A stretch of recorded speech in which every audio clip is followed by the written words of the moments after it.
My dear viewers, I recently made a video about how to find out who commented on your Instagram account on the app.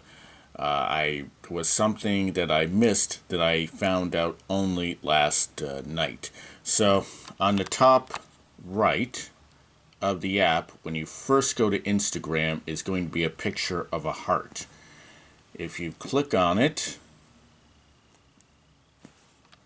you will then see notifications. And you'll see a lot of likes.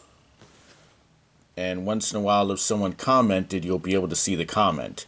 Unfortunately, it only goes back so far. You can't go back all the way to Adam and Eve.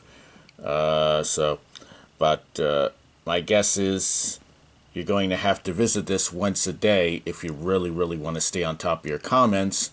But it is better than nothing.